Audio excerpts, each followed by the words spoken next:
I'm Teresa Clancy. Welcome back to the Estate Planning Jeopardy game.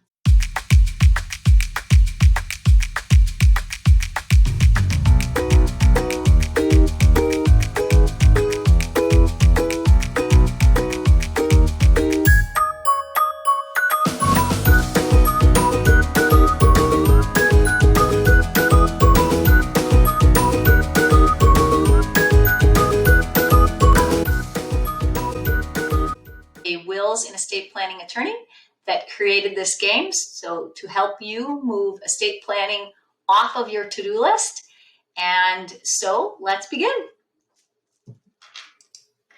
So we're back with the first category. I am too busy, and let's jump around a little and do it for 300. So the answer is judicial interference. So what is the question? I will give you a couple of seconds to try to figure it out. So the question to the answer of judicial interference is, what is the cost of not having powers of attorney documented? That cost is guardianship court. So you never want guardianship involved in your life if you can avoid it. One of the reasons I want to encourage you to create an estate plan is to learn from my own experience and the mistake my husband and I made in not creating an estate plan.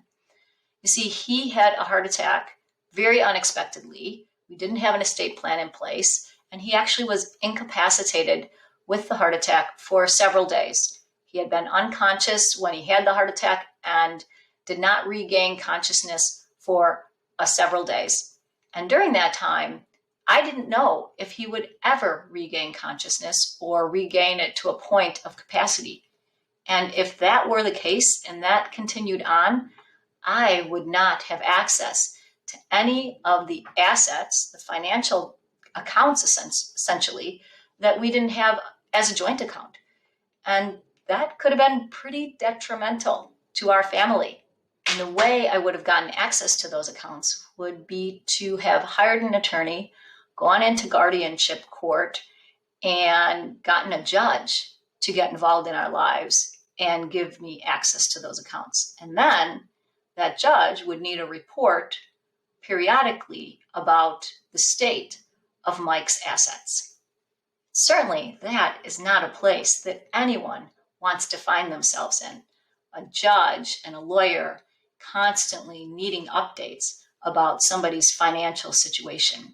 Luckily, Mike recovered, and we never needed to get to that point. And now we have an estate plan.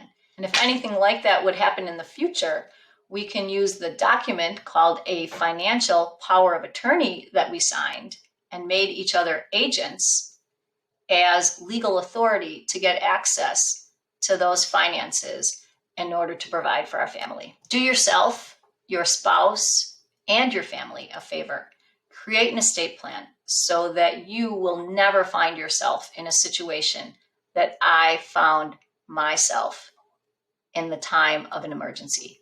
And that situation should never turn into a crisis.